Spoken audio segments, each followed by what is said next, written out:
This is Jack Laughlin from Gamewarp in Orlando, Florida.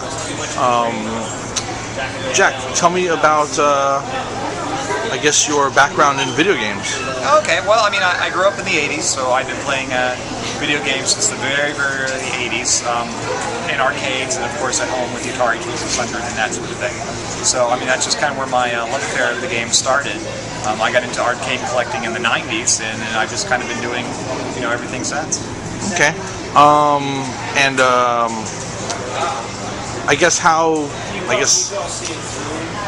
How did you? Where did the idea come up to do a arcade show or arcade event? Sure. Well, actually about 6 years ago I started a group for collectors specifically in Florida. Mm-hmm. That way we could talk to other people in the same geographic region, because the one thing that's bad about arcade and pinball machines is they weigh so much you can't ship them. Mm-hmm. So we started a group about 6 years ago, and it's grown and grown and grown, and the natural progression of that was to say, hey, let's do a show, get all of our games together and get people in to play them. Okay, what's the name of the group? The Florida Arcade and Pinball Collector Group, and you can find us at arcadeflorida.com. Okay. I guess you're a console gamer also. Yes. Do you have so you collect arcade games, you collect coin-ops and consoles. Right. So what's your favorite? What's your favorite arcade game that you have, and what's your favorite console that you own also? My favorite arcade game is probably my Dragon's Lair, and that's just one of my favorite games going back to when I first saw it. Just the artwork and the animation I thought was just amazing. Mm-hmm. Console's a little bit different because there's so many that I like. If I had to pick a favorite one, I have different favorites from different eras, but I like a lot of the Sega ones, the Genesis I liked a lot, and of course the Nintendo, and of course the original Atari are some of my favorites. Okay. Are there any consoles out there or games that you want for your collection that you haven't been able to come across yet, or are you pretty much? Well, on the console side, I have pretty much all the systems going back to about the late 70s. There's a couple that I am looking for, but they're like Japanese import type of things, so I've got all the domestic ones. But that's one thing I always try to do is try to get all the systems. Whenever a new one comes out, I'll get it eventually, and try to get a decent smattering of games for it. Because, like I said, I try to cover the entire spectrum. Okay. And you said the group has been together for 6 years? About 6 or 7 years. And how many Gamewarps have there been? This is the second one. This is the second one? Yes. Okay. So you've, I guess the first one was the year before? Yes, it was the same time last year down the street, but also in Orlando. And God willing, if there's a Gamewarp 3, it'll be here in Orlando next summer. Okay. And I guess it looks like the event is going pretty well. Is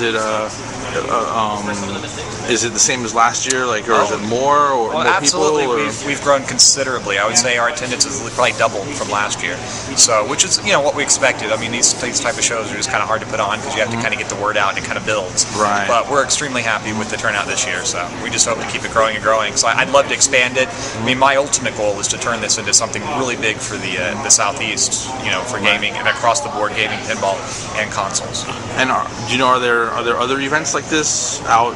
I guess not in Florida, or because this is the. Well, there's a variety. There's 2 other shows in Florida. There's one in South Florida, Miami area called Ape, and it's an arcade and pinball show similar to ours. Mm-hmm. And then there's one called SPF also in Orlando. It's just pinballs. Mm-hmm. There are other shows. Right now, unfortunately, the same weekend they announced the same weekend as us over in California Extreme. Mm-hmm. Same situation. They're obviously much larger. They've been around for many years, but there's not a lot of shows that focus on all 3 in the Southeast that I'm aware of. So that's kind of our goal, is to try to turn this into something like a touchstone in this area for all forms of gaming, from the console to arcade. Okay.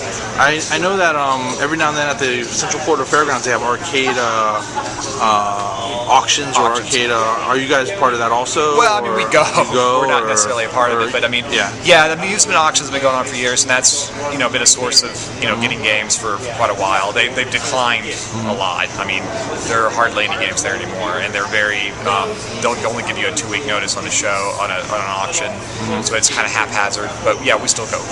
You'll see it full of our members whenever there's an auction. Okay. As a video gamer and with movies and things like that, how do you feel? How did you feel about Tron Legacy when? I love Tron Legacy. Loved it. I was there opening night for that one. I thought they did a really good job. Really? It's interesting to see a lot of these old video games games now. They got that Wreck-It Ralph coming out and a couple other things. Right. That the old video games are kind of coming back into style and the nostalgia's kicking in. So yeah, the more the merrier. Stuff like that's really cool. Cool.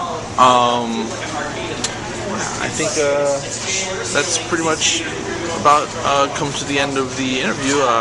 So if you have any last words or... Well, no, just, I hope everybody come by our site, Arcade Florida, and of course Gamewarp.org, and hope to see you guys, if not this year, next year. Okay. All right. Thank you.